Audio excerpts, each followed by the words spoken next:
자, 성적이 좋으시네요. 네, 다른 쪽보다 평균에 한 10점 정도 높네요.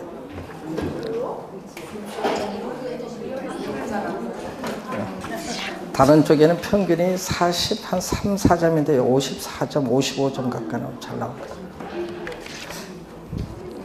걱정이 좀 돼요. 이게 왜냐면은 이제 다른 쪽도 그런데 너무 시험과 문제들이 너무 쉬운 것만 풀어서 그러나 점수들이 안 좋아요. 전부 다들. 예? 여러분 본시험 수준이에요. 아, 문제를 본시험 갖고 풀어야지.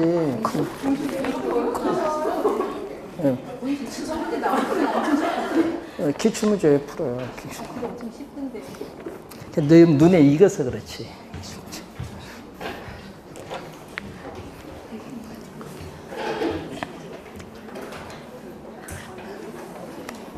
여러분 작년에 모의고사, 작년에 개로 모의고사 다른 쪽에 보면 80점 맞은 사람들이 다 40점대로 맞은 거 아세요? 작년에. 너무 쉬운 것만 푸니까 그렇지. 시험과 관계없는 거. 예, 여러분 시험 문제는요, 이제 그날 건데 항상 풀 때 계산 문제는 맨 마지막에 푸셔야 돼요.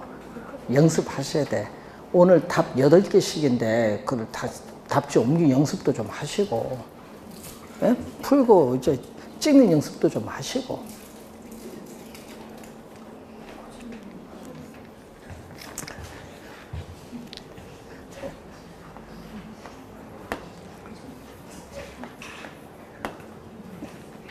이 2개 놓고 헷갈리는 거, 그런 거 찍는 연습도 좀 하셔야 돼요. 자, 16번. 한 재화의 시장 수요 함수와 공급 함수가 다음과 같다. 정부가 시장 균형 가격보다 12만큼 낮은 수준으로 규제를 하면은 최고 가격제를 묻는 거거든요. 자, 우선은 수요 곡선이 주어졌어요. 자, 수요 곡선이 QD 이꼬르는 300 마이너스 얼마? 2P. 자, 공급 곡선은 얼마? QS는 50 플러스 얼마? 3P. 이렇게 주어졌어요. 자, 이렇게 주어졌을 때 하여튼 수요와 공급이 만나는 점이 바로 뭐가 돼요? 우리는 균형이에요. 그럼 균형을 구할 때는 수요량은 얼마? 수요량은 50 플러스 3P가 수요량. 공급량은 300 마이너스 2P가 공급량. 그럼 수요량과 공급량이 서로 뭐하다? 같다. 자, 그럼 넘어오면 어떻게 돼? 이쪽 마이너스 P가 넘으면 3P, 2P 돼주니까 얼마죠? 5P. 그럼 넘어가면 300에서 50 빼니까 250. 양변을 5로 나눠주니까 균형 가격은 얼마죠? 50. 요 50보다 얼마? 12 낮추면 돼요. 12만큼 낮추면은, 12만큼 낮추면은 얼마? 38. 38. 그러면은 우선은 38이 나온 것은요, 3개밖에 없어요. 규제 후의 가격. 얼마? 1번, 3번, 4번. 그 중에서 최고 가격제거든요. 가격 상한제가 최고 가격제예요. 여러분, 임대료 상한제, 분양가 상한제 하잖아요. 가격 상한제가 최고 가격제니까 답은 1번 아니면 2번이야. 이런 걸 찾아내서 2개 놓고 이제 계산 못하면 찍든지 이제. 1번 아니면 3번이지, 답은. 아, 계산 거래량 안 할 거면 찍는 것도 알아줘야지. 그래서 좀 제거를 해놓고. 자, 그러면은 얼마죠? 요 점 38 들어갑니다. 요 P 자리에 얼마 들어간다? 38 들어가요. 38에 3 곱해주고 50 더해주면 돼. 얼마? 164. 그럼 여기에 38 들어가요. 38 들어가면 76이죠. 224. 여러분 수요량이 안만 많아도 관계없어요. 공급이 적잖아요. 공급량보다 뭐가 많아요? 수요량보다 많잖아요. 그럼 거래는 얼마만큼 거래가 이루어져? 공급량만 거래가 이루어질 거 아니에요. 그러니까 뭐 공급량만큼 거래가 이루어지니까 수요가 아무리 많아도 관계없어요. 거래량은 164. 1번 정답.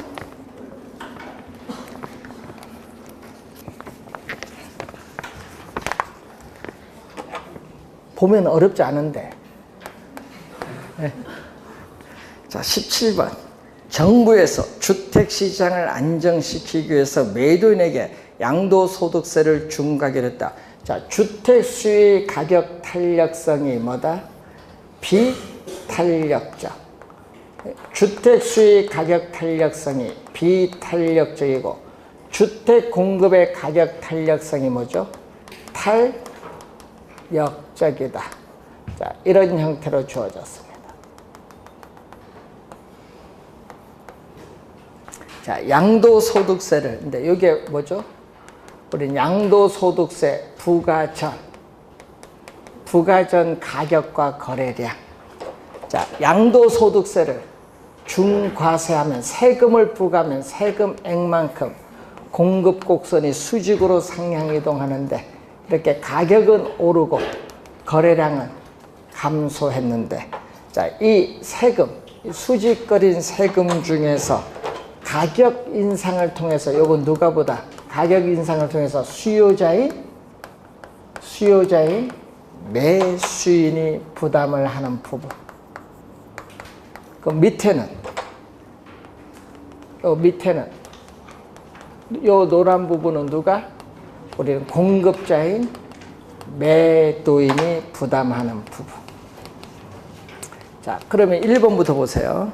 양도소득세 납부 후 매도인이 실제로 받는 가격, 요거죠? 매도인이 실제로 받는 가격은 부가전보다 뭐 낮아진다.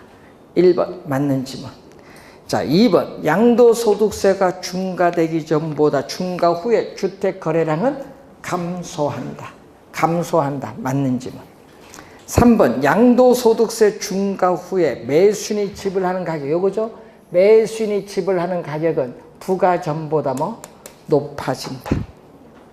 양도소득세의 중과 효과는 매수인보다 매도인에게 더 크게 작용. 정답. 4번. 누가 많이 부담해? 지금 매수인이 많이 부담하니까 매수인에게 더 크게 작용. 4번 정답. 5번. 매수인은 비탄력적이에요. 비탄력적은 가격 변화에 민감하지 않다. 탄력적은 가격 변화에 민감하다. 그래서 정답은 4번.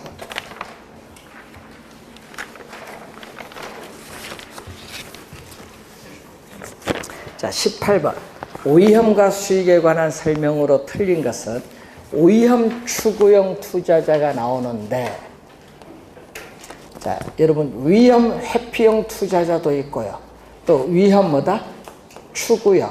추구형은 위험 뭐라고 하죠? 선호형이라고도 하죠.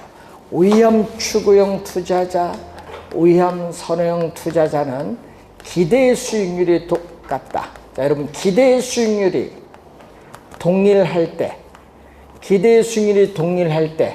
위험이 낮은 걸 선택을 하면요. 위험이 낮은 걸 선택하면 위험 회피형 투자자고요. 기대 수익률이 동일할 때 반대로 위험이 높은 걸 투자를 해야 무슨 투자자? 위험 추구형 투자자. 1번 맞는 지문. 높은 이 포인트 맞는 지문. 2번 동일한 위험 증가에 대해서. 자, 2번은 이 얘기거든요. 자, 위험 기대 수익률 평면에서 위험이 제로일 때 얻을 수 있는 이 수익률은 무위험률인데, 이렇게 위험 축에 대해서 볼록을 하면은 위험 회피형 투자자인데, 완만하면 뭐죠? 공격적인 위험 회피형 투자자. 이렇게 기울기가 급하면 뭐죠? 보수적인 위험 회피형 투자자. 자, R1에서 위험이 증가합니다. 자, 문제가 뭐죠? R1에서 위험이 이만큼 증가했어요. 동일한 위험 증가에 대해서 공격적인 공격적인 위험 회피형 투자자는 수익을 이만큼 요구를 하는데 보수적인 투자자는 수익을 더 높게 요구하죠. 그래서 동일한 위험 증가에 대해서 공격적 투자자보다 누가? 보수적 투자자가 더 높은 수익을 요구한다. 맞는 지. 자, 3번. 투자자가 위험을 전혀 부담하지 않고 기대할 수 있는 수익률. 이걸 뭐죠? 무위험률인데 무위험률은 위험 조정 할인율은 요구 수익률이에요. 자, 이러면 위험 조정 할인율은 무슨 수익률? 요구 수익률. 자, 그럼 요구 수익률은 위험 조정 할인율입니다. 이 위험 조정 할인율인 요구 수익률은 무위험률에다가 뭐를 대준 거죠? 위험 할증률을 대준 건데, 그럼 위험 할증률을 뭐 해주면 돼? 요 요구 수익에서 빼줘야 뭐가 나오죠? 무위험률. 요게 3번 설명. 4번. 부동산 투자의 위험도에 따라 추가적으로 요구되는 수익률을 요거죠. 요걸 얘기하는 겁니다. 요거. 요 부분, 요것이 바로 뭐가 의미한다. 이게 리스크 프리미엄이라고 해요. 이때 이 프리미엄을 뭘로 번역한다? 할증률.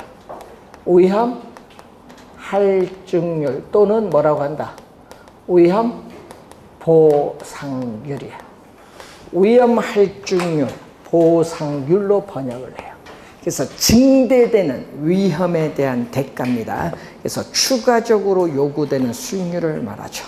4번 맞고, 위험과 기대 수익률. 요 그림에서, 이 그림에서 위험이 높으면, 자, 여러분 그림에서 보세요. 위험이 높을수록 기대 수익률도 높아가네요.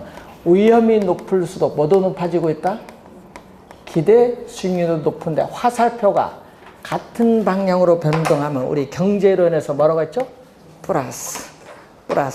플러스의 관계. 마이너스가 아니라. 5번 정답. 자, 19번 문제로 갑니다. 자, 오피스 빌딩, 아파트, 호텔 부동산에 대해서 경제 환경 변화를 시나리오별로 나누어서 향후 5년간 수익률을 추정한 결과는 아래와 같았다. 자, 밑줄은 모든 투자자가 위험 회피적. 여기 밑줄. 여기 항상 포인트죠. 위험 회피적입니다. 이때 틀린 것을 찾는 거죠. 자, 1번. 오피스 빌딩과 호텔에 비해서 아파트의 실현 수익률이 기대 수익률에 가까울 가능성이 가장 크다. 자, 밑줄은 실현 수익률이 기대 수익률에 가까울 가능성이 가장 크다. 밑줄. 이 말은 뭐냐 하면요. 자, 여러분 우리 배울 때 위험 개념 배울 때 실현 수익률이 기대 수익률에 가까울수록 위험은 작은 거예요. 그러니까 요거 밑줄 그은 것 위험이 가장 작다. 자, 위험이 가장 작는데 표에서 표준 편차 보세요. 표준 편차가 위험인데 표준 편차가 작을수록 위험은 낮아요. 그럼 위험이 가장 작은 것은 표준 편차가 가장 작은 뭐죠? 3.54이 뭐다?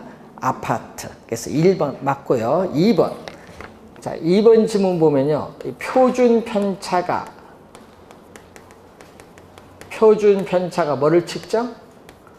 위험을 측정하는 지표인데 아파트가 3.54로 가장 낮고요. 두 번째가 얼마? 8점. 우리가 8.02인 오피스 빌딩이 두 번째. 가장 높은 거 9.68이 뭐죠? 호텔. 자, 표준 편차가 그렇고, 그럼 기대 수익률은 어떻게 돼요? 기대 수익률은 아파트는 15% 가장 낮고, 그 다음에 오피스 빌딩은 18.52로서 두 번째고, 그리고 호텔은 얼마? 20%서 가장 높아요. 자, 그럼 이 얘기죠. 위험이 높을수록, 자, 부동산 세 가지거든. 부동산 유형별로 위험이 높을수록 뭐도 커진다? 기대 수익률도 커지고 있다는 걸 알 수 있죠. 여기 2번 설명. 3번. 기대 수익률이 가장 높은 것으로 추정된, 자, 밑줄은 호텔 부동산에 우선적으로 투자. 밑줄. 호텔 부동산에 우선적으로 투자. 이 지문이 틀린 지문. 3번 정답. 왜 틀렸냐 하면요. 자, 자, 위험. 아까 우리 뭐라고 했어요? 모든 투자자가 무슨 투자자? 위험 회피적 투자자라고 했어요. 자, 모든 투자자가 위험 회피적 투자자인데 위험 회피적 투자자의 행위는 자, 기대 수익률이 동일하다면 자, 기대 수익률이 동일하다면 위험이 먼 것을 낮은 것을 선택을 하고 반대로 위험이 동일하다면 기대 수익률이 높은 것을 선택을 합니다. 자, 이것을 우리는 또 앞에서 또 우리 배운 용어가 있어요. 또 시험 문제 또 2년 전에 출제했었죠. 평균 분산의 뭐라고 한다? 지배의 원리. 이 행위는 결국 평균 분산의 지배의 원리예요. 자, 위험 회피적 투자자의 행위는 평균 분산의 지배의 원리인데 지금 문제에서 2번에서 이렇게 주어졌거든요. 2번에 이것은 이렇게 주어졌다는 것은 어떻게 돼요? 평균 분산의 지배의 원리가 적용되지 않는다. 적용되지 않는 거예요. 그럼 4번 지문, 3번이죠. 적용되지 않기 때문에 요 지배의 원리가 적용되지 않기 때문에 어떻게 돼요? 투자자의 위험에 대한 태도에 따라 아파트를 선택할 수도 있고 오피스 빌딩을 선택할 수도 있고 호텔을 선택할 수도 있어요. 뭐에 따라? 투자자의 위험에 대한 태도에 따라. 그러니까 호텔 부동산에 우선적으로 투자한다 하면 틀린 지문입니다. 왜? 지배의 원리가 성립하지 않기 때문에. 자, 그래서 정답은 3번. 4번. 아파트 투자인 경우에 기대 수익률 단위당 위험도. 자, 이것을 뭐라고 하죠? 변이계수 또는 변동계수라고 해요. 변이계수, 변동계수를 기대 수익률 단위당 위험도.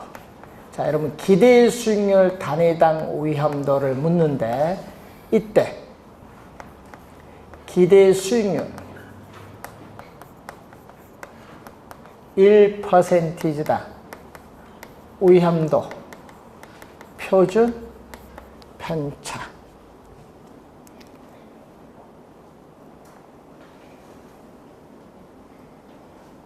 요걸 묻는 거예요. 그럼 아파트는 얼마? 자, 아파트는 계산할 때는 기대 수익률 15%, 표준 편차 3.54 요거 계산하면 되겠고 오피스 빌딩은 자, 오피스 빌딩은 얼마죠? 기대 수익률 18.52를 8.0이고 호텔은 이 기대 수익률 20%고 요건 9.68. 요거 계산하면 제일 작은 게 얼마? 제일 작은 거 아파트. 그래서 4번 맞는 질문.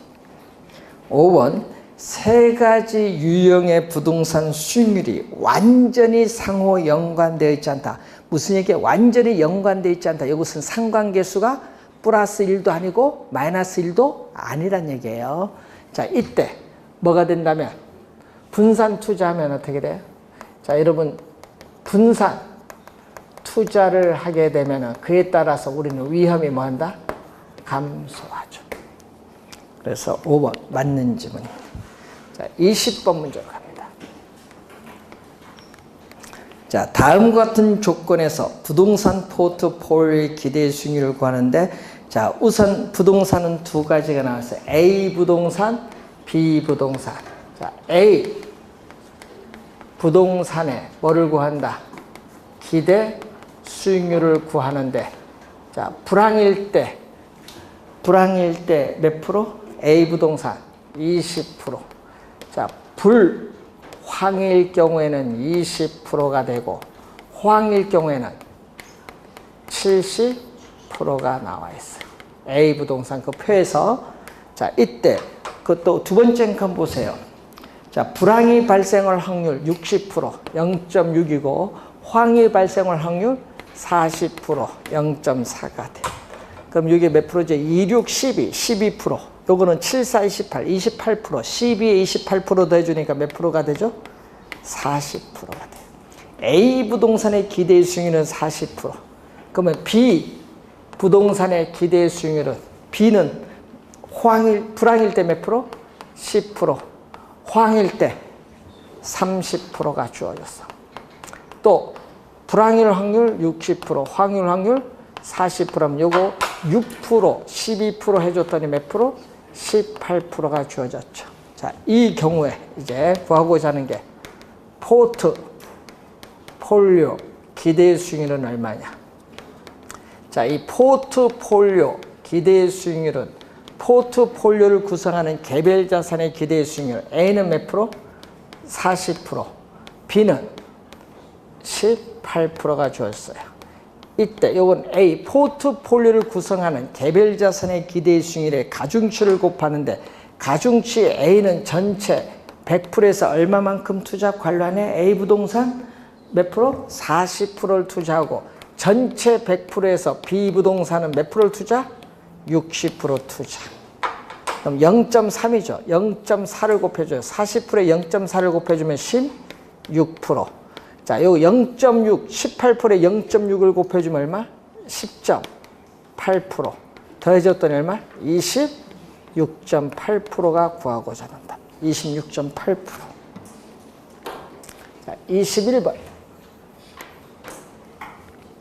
자, 회계 기록을 검토하여 부동산 평가에 사용될 수 있는 수지 명세서를 작성하고 있다. 회계 기록상 누락되는 것 중에서 안정적인 영업 경비를 구하는데 첨가해야 될 항목이 아닌 것. 영업 경비, 유지비, 관리비, 수송비, 각종 수수료 포함돼. 뭐 교통 유발 부담금, 각종 부담금 포함돼요. 그리고 화재 보험료 같은 소멸성 보험료 포함되고 대체 준비금 포함돼. 관리인 봉급도 포함돼. 그렇지만 뭐는 포함 안 된다?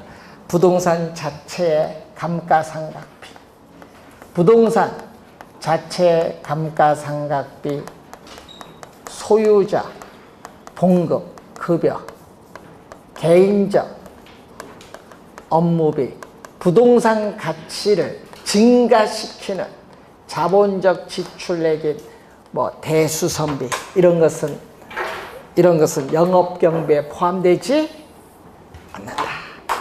4번 정답.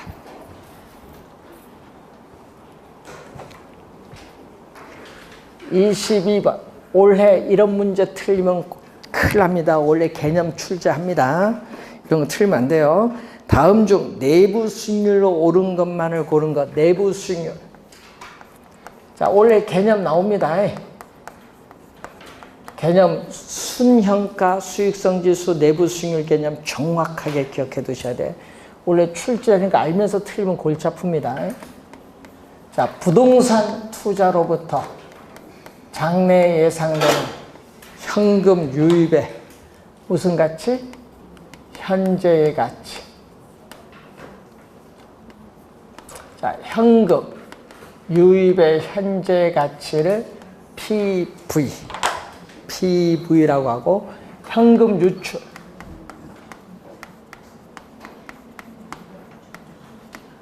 자, 현금 유출의 현재의 가치, 현재 투자한 금액을 I라고 해.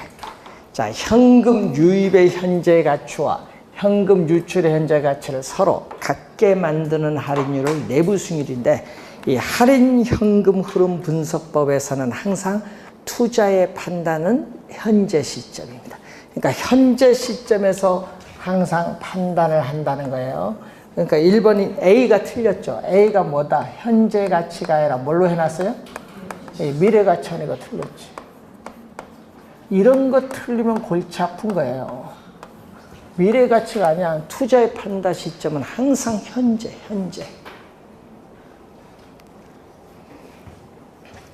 자, 그러면은 순현가는 어떻게 돼요?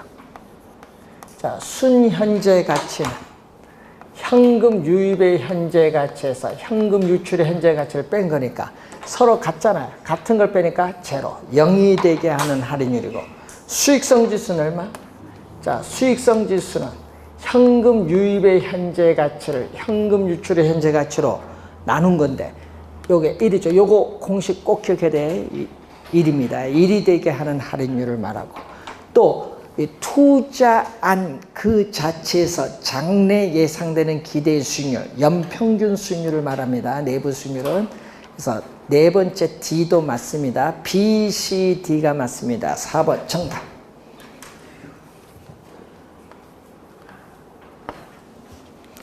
23번. 다음 1년간 현금 흐름 관련표에서 계산한 비율이 옳은 것은 다만 저당 대출은 원리금 균등 분할. 자, 저당 대출은 원리금 균등 분할 상환 조건. 원리금 균등 분할 상환 조건 CPM입니다. 자, 이때 가능 총소득과 유효 총소득의 차이는 공실로 인한 건데 이렇게 표가 주어지고 1, 2, 3, 4, 5 계산 5개가 나와 있어요. 이런 걸 계산을 할 때는요. 본 시험 가면 답은 4, 5번 있다는 걸 늘 염두에 두고 시간 없으면 4, 5번 중에 찍어 들어가면 돼요. 예? 요거 1, 2, 3번 찍은 사람은 수업 시간에 뭐 들었는지 몰라. 1, 2, 3 찍지 말라고 하는데도 아 그런 게 요령이지 시험장 입장에. 1, 2, 3 찍은 사람은 이건 수업 시간에 주무셨어. 찍지 말라고 그렇게 얘기하는데 예? 이번에 나올 가능성이 높아요. 그러니까 항상 4, 5번부터 먼저 풀어보면 바로 답이 나와. 4, 5번요?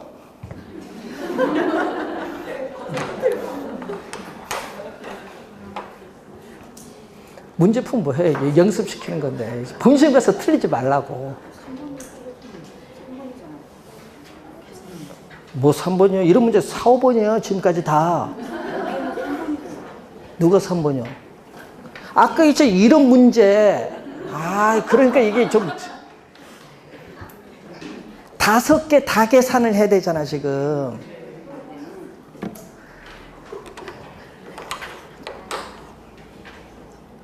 자, CPM입니다.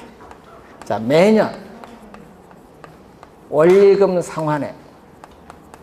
자, 매년 원리금 상환액은 대출금액, 뭐를 곱해주냐? 저당 상수를 곱해준 거예요.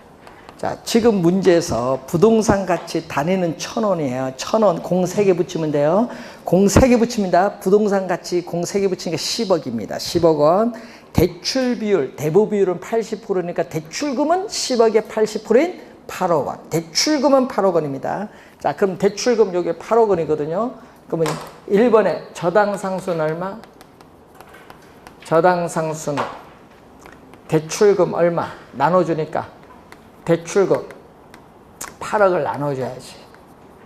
나눠주는데 자, 거기 봤더니 뭐가 나오죠? 유효 총소득 9,500만 원에서 뭐를 빼죠? 영업 경비를 공제해주면은 순 영업소득 얼마? 순 영업소득 6천만 원에서 부채 서비스의 원리금 상환액을 빼줬더니 세전 현금 흐름은 얼마? 2천만 원이 나와요. 자, 그럼 부채 서비스에 이거 얼마? 뭐를 빼야 2천 나와? 4천만 원이지. 그러면 부채 서비스에 원리금 상환액은 얼마죠? 4천만 원이 되겠죠. 대출금은 8억. 퍼센트로 가겠네요. 100을 곱해주면 4천만 원을 800만 원 나눠주니까 얼마? 5%. 1번은 5%. 2번. 지분 환원율은 뭐의 역수? 지분 환원율은 세전 현금 수지 승수의 역수. 자, 지분 환원율은 세전 현금 수지 승수의 역수니까 분모는 지분 총 투자 금액이 아니죠. 지분 투자액 얼마? 10억에서 대출금 8억을 빼니까 얼마? 2억 원이고 세전 현금 흐름 얼마죠? 2천만 원. 곱하기 100을 해줬더니 몇 프로? 10%. 자, 세 번째 10%. 공실률. 공실률은 가능 총소득, 잠재 총소득 1억 원. 1억 원에서 공실이 차지하는데 공실은 뭐라고 했죠? 가능 총소득 1억 원에서 유효 총소득 9,500만 원 뺀 것을 공실률이니까 몇 프로? 5%. 공실률은 5%. 자, 영업경비 비율은? 영업경비 비율은 가능 총소득 1억 원에서 영업경비가 차지하는 비율. 자, 영업경비는 얼마? 지금 문제에서 9,500만 원에서 뭐를 빼면 6천? 3,500만 원을 빼면은 6천만 원 나와요. 그럼 영업경비는 얼마? 3,500만 원이에요. 1억 원에 3,500만 원이거든요. 100을 곱해주면 몇 프로? 35%. 그러니까 5번이 정답이죠. 자, 종합환원율입니다. 종합환원율을 다른 말로 뭐라고 하죠? 자본환원율이에요. 종합환원율을 다른 말로 자본환원율. 뭐의 역수? 순소득승수의 역수. 자, 순소득승수와 역수 관계에 있습니다. 그럼 분모는 총 투자한 금액은 부동산 가격 얼마? 10억 원에 순영업소득이 차지하는 비율 얼마죠? 6천만 원. 곱하기 100을 해주니까 6%가 되겠죠. 그러니까 5번을 바로 계산하면 바로 답이 나오면 4번 계산할 필요가 없지. 바로 넘어가면 되니까. 5번 정답입니다.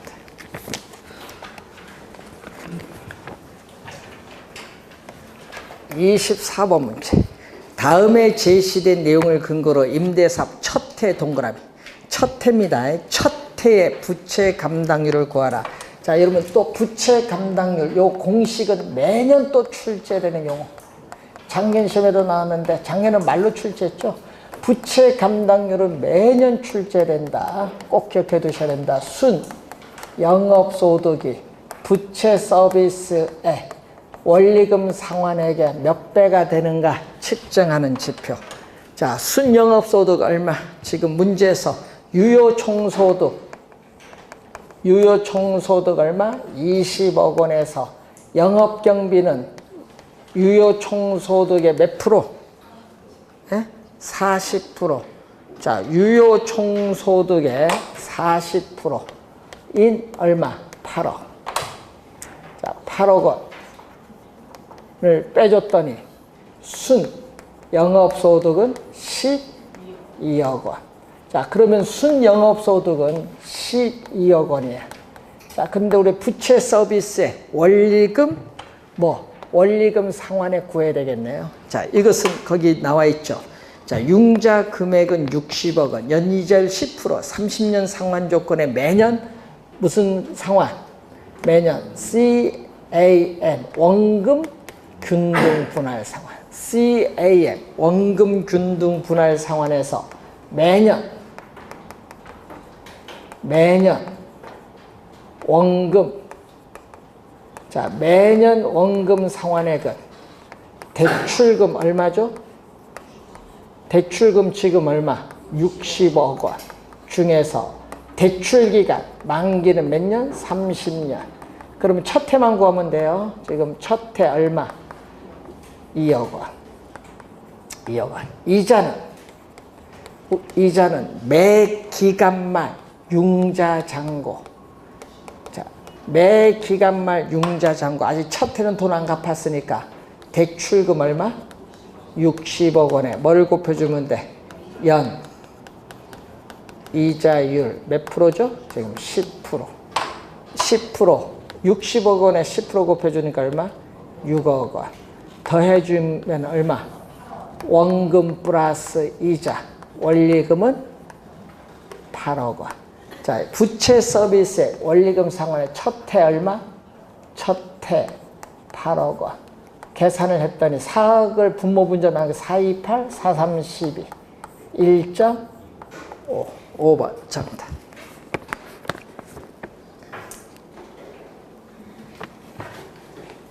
여러분 작년 시험, 작년 28회, 26회 또 원금 균등 분할 상환 계산 문제 출제했거든요. 올해는 원리금 균등이 좀 중요해. 올해는 CPM 쪽이 좀 중요해요. 자, 25번. 현진이는 4권짜리 주택을 구입을 하기 위해서 은행으로부터 대부비율 60%에 해당하는 2억 4천만 원을 연 이자를 8%로 10년간 매년 말 상환 조건으로 대출받다. 매년 말 동그라미. 매년 상환 조건입니다. 자, 또 무슨 상환? 원금 균등 분할 상환. 또 원금 균등 분할 상환 조건일 경우에 6년째 말에 상환을 해야 된다. 자, 그럼 얼마죠 또? 매년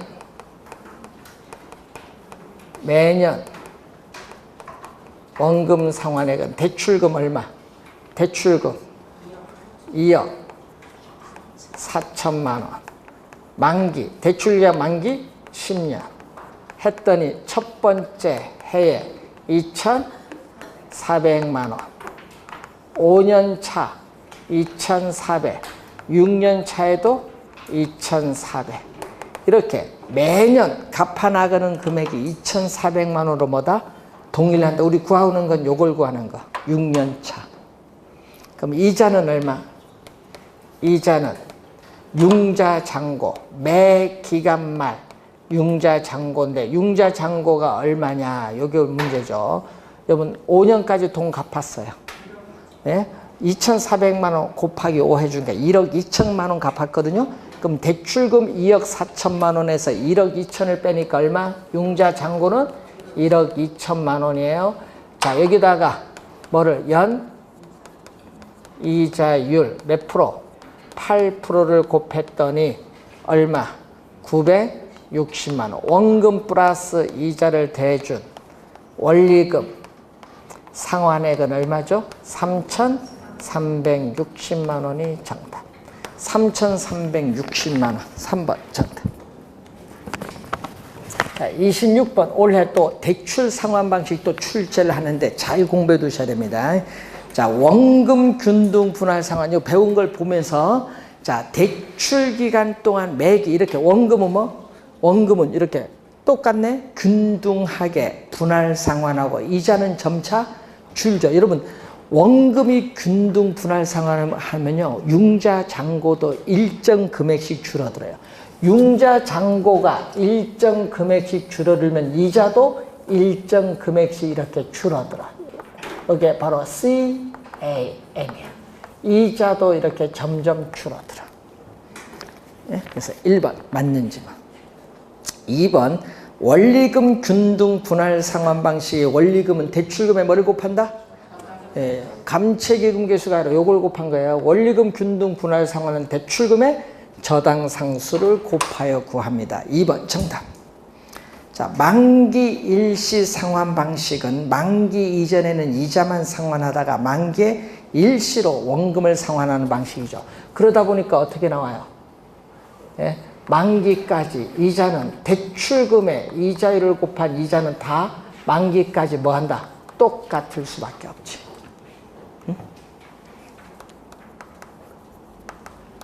대출금에 우리는 이자율을 곱한 이자는 만기까지 똑같다. 왜? 대출금은 만기 전에 갚으니까. 이걸 다른 말로 또 뭐라고 하죠? 시험 문제 뭐 여러 가지 나올까? 원금 만기 일시 상환이라고 해요. 여러분, 예? 원금 만기 일시 상환 방식을 다른 말로 원금 만기 일시 상환이라고도 합니다. 자, GPM 4번은 GPM.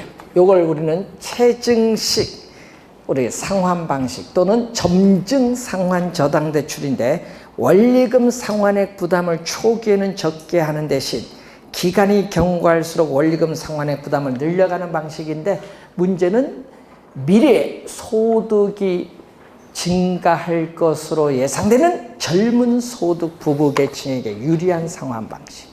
자, 5번 원리금 균등 분할 상환 방식. 자, 5번은 CPM에서 요 지문 작년에도 출제했었죠. 요즘. 자, 이자는 점점 이렇게 어떻게 돼? 첫 번째 달에 이자는 가장 많고 기간이 경과할수록 이렇게 체감하는 곡선, 우하향하는 곡선, 이렇게 우상향하는 원금이 첫 번째 달에 가장 적고 기간이 경과할수록 점차적으로 늘어나는 방식. 이 지문을 작년에 또 출제했죠. 이게 바로 뭐죠? 원금 균등 분할 상환. 요 설명을 지금 5번에 하고 있습니다. 27번 CMO 다계층 저당 채권이에요. 자, 차입자. 자, 여러분 주택 수요자인 차입자는 주택담보대출을 받으면 매월 대출금에 대한 원리금을 뭐 한다? 상환을 하죠. 이때 발행자, 발행기관은 바로 즉시 투자자에게 원리금을 넘겨줘.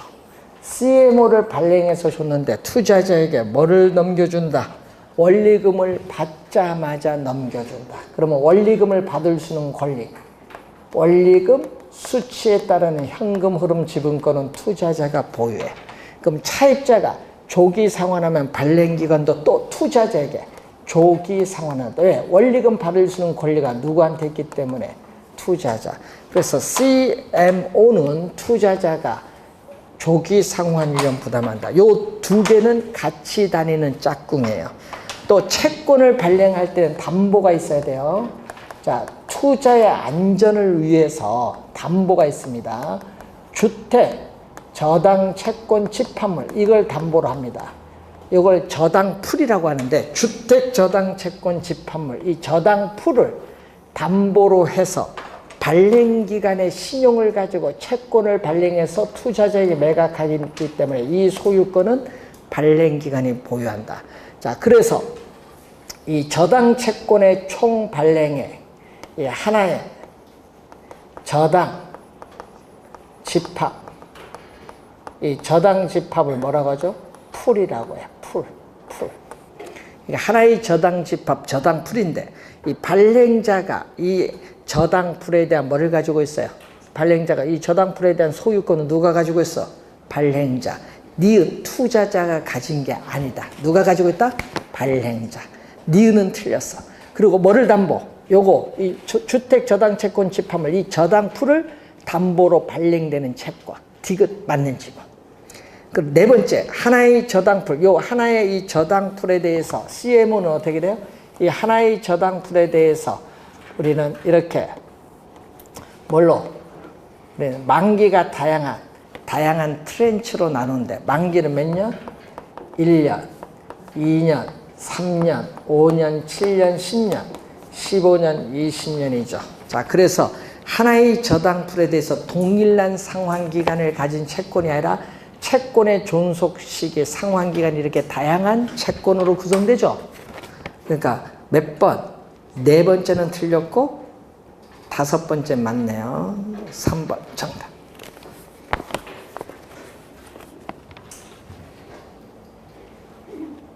자, 28번 부동산 투자회사에 관한 설명으로 옳은 것은 자기관리 부동산 투자회사의 설립 자본금은 5억 원 이상입니다. 3억이 아니고 위탁관리와 기업 구조조정이 3억 원 이상. 2번 영업인가를 받거나 등록을 한 날부터 6개월이 지난 위탁관리 부동산 투자회사 및 기업 구조조정 부동산 투자회사의 자본금은 각각 얼마? 50억 원 이상. 자, 1번은 설립 자본금에 대한 내용이고 2번은 뭐에 대한? 최저 자본금. 자, 최저 자본금인데 자기관리 부동산 투자회사가 70억 원 이상입니다. 3번 부동산 투자회사는 부동산 등 자산의 운용에 관하여 회계 처리를 할 때는 국토교통부가 정하는 것이 아니라 누구? 금융위원회. 금융위원회가 정하는 회계 처리 기준에 따라야 한다. 자, 여러분 누구? 국토교통부가 아니라 금융위원회. 자, 네 번째, 부동산 투자회사는 영업인가를 받거나 등록을 한 날부터 2년 이내에 발행하는 주식 충수의 30% 이상을 일반의 청약에 제공해야 된다. 4번 정답이죠. 옳은 것은 4번은 주식 공모에 대한 설명. 자, 5번은 주식 분산에 대한 설명. 1인당 주식 소유 한도죠. 자, 주주 1인과 그 특별 관계자는 최저 자본금 준비 기간이 끝난 후에는 부동산 투자회사가 발행한 주식 총수의 100분의 40이 아니라 100분의 50, 작년에 개정이 됐어요. 50을 초과하여 주식을 소유하지 못한다. 5번 지문은 나올 가능성이 상당히 높습니다. 자, 29번 PF 문제로 갑니다. 올해 또 출제. 여러분, 니찌와 PF는 올해 출제 1순위예요. 하여튼 잘 정리하고 들어가셔야 돼요. 자, 29번. 자, PF에 대한 설명 틀린 거죠. 프로젝트 파이낸싱은 프로젝트 금융인데, 자, 1번이 정답인데 반드시 담보대출을 통해 하니까 틀렸어요. 여러분, 부동산을 담보로 해서 금융기관으로부터 대출받는 방식이 아니라고 늘 얘기했어. 반드시 담보대출을 통해 하니까 틀린지 뭐. 자, 프로젝트 자체로 발생하잖아요. 자, 사업주, 스폰서인 사업주는 우리가 특정 프로젝트 개발 사업에서 출자를 해서 누구 특수법인을 설립을 하지. 이 특수법인이 바로 뭐죠? 프로젝트 시행회사를 설립을 하죠. 그래서 이 시행회사가 뭐를 위해서 뭐 유전 개발 사업, 뭐 아파트 개발 사업, 이 특정 프로젝트 개발 사업, 이 특정 프로젝트 개발 사업입니다. 자, 이 특정 프로젝트 개발 사업에 뭐를 담보로? 미래의 수익성, 미래의 현금 흐름입니다. 이 수익성을 담보로 이 프로젝트 시행회사의 부채로서 회사채를 발행해서 이 개발 사업에 필요한 자금을 조달해요. 그러니까 이걸 담보로 한다는 얘기죠. 미래의 현금 흐름, 수익성을 담보로 합니다. 이게 몇 번? 2번. 미래 프로젝트 자체로부터 발생하는 이 미래의 현금 흐름, 수익성을 근거로 필요로 하는 자금을 조달해요. 이 현금 흐름이 수익성입니다. 자, 3번. 사업 시행자, 요 사업 시행자가 회사채를 발행했으니까 이 시행자의 원리금 상환액은 뭐에 의존한다? 요 미래의 현금, 이 개발 사업으로부터 발생하는 이 미래의 현금 흐름이 이 회사채에 대한 뭘로? 상환의 재원으로 삼는 거죠. 그래서 3번 맞고, 통상적으로 대규모 자금이 소요되고 공사기간이 장기인 사업에 적합한 자금 조달 수단 맞습니다. 다양한 사업 주체가 참여하죠. 원료 공급자, 시공회사인 건설회사, 구매자, 국책사업일교인 정부 등 다양한 사업 주체가 참여하고, 금융기관은 이 다양한 사업 주체에게 보증을 요구함으로써 위험을 분산시킬 수 있다. 그래서 여러 이해관계자에게 위험 분산, 배분되는 효과가 있습니다. 자, 30번 문제. 자, 부동산 분석의 단계와 관련된 설명으로 틀린 것은, 부동산 시장은 이 지역 경제에 의해서 영향을 받죠. 그래서 지역 경제 분석을 먼저 해요. 그리고 지역 경제 분석을 한 다음 뭐가 이루어진다? 시장 분석. 특정 부동산에 대한 수요와 공급 상황을 분석하는 시장 분석이 이루어져요. 자, 그래서 1번은 맞고, 2번 시장성 분석은 분양 가능성. 여러분, 분양 가능성이 매매 또는 임대될 가능성이잖아요. 그래서 항상 이 시장성이란 말이 나오면요, 항상 우리 시험에는 이 지문이 제일 많이 내잖아요. 매매 또는 임대될 가능성. 매매 또는 임대될 수 있는 가능성. 이게 바로 분양 가능성을 분석하는 건데, 시장 분석을 거친 후에 하는 것이 타당하다. 맞는 질문.